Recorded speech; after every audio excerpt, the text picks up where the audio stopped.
Welcome back to Module 3, Altered Oxygenation Respiratory, Part 3. Now let's look at pneumonia. It is an excessive fluid in the lungs resulting from an inflammatory process.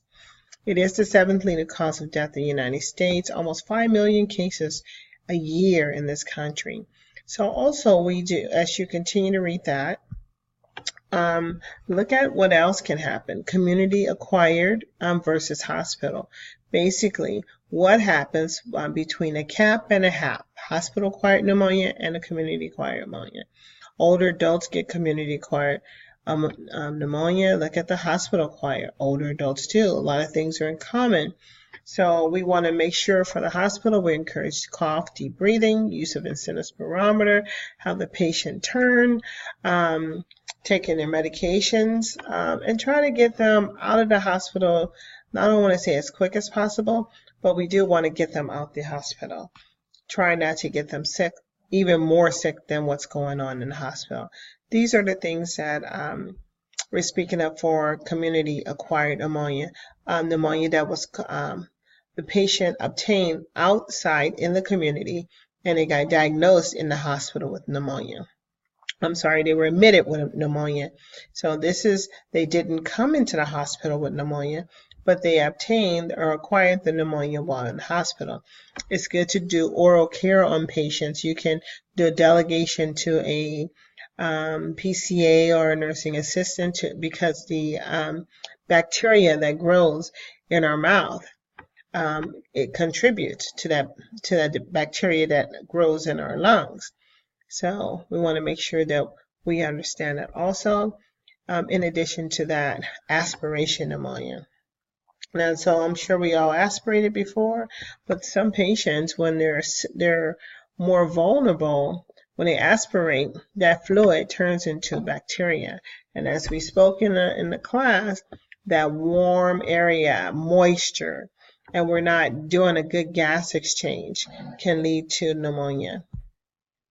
Here's more information on pneumonia, and I have a little short video for you regarding pneumonia. I'm trying not to use my voice as much, so I don't bore you so much, but I want you to look at this video regarding pneumonia. Okay, so and it's pneumonia versus bronchitis. You guys can go back to these and see the slides regarding the ones that I went through, because I believe the video will cover a lot of this information. Okay. Wheezing and fatigue.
In addition to that bronchitis versus pneumonia, here's some outcomes of pneumonia.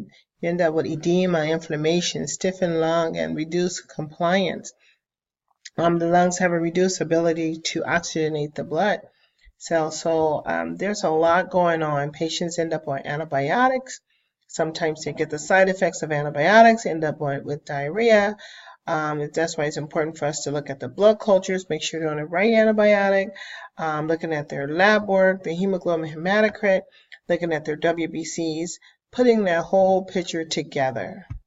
Back on our older adult, I want you guys to look at the expectations of respiratory illness and complications. I want you to read over those, and also treatment.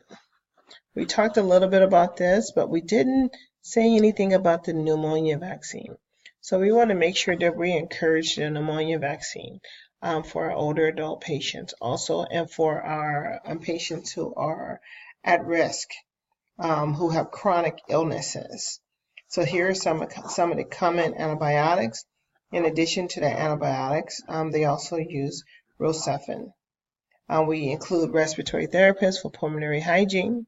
We encourage fluids, provided that they're not on any fluid restrictions. Tylenol for fever control, or Motrin. Mucolytics to help break up the secretions. Some patients who have trach, they will need some tracheal suctioning, so make sure you assess your patient before and after suctioning, listening to the lung sounds before, getting their vitals before, and also afterwards. Thank you for your time. As always, I will be sending out a parking lot at the beginning, not always, but I will start providing a parking lot, so you guys can write your questions on there and present them with me so I can answer questions that you may have. Thank you.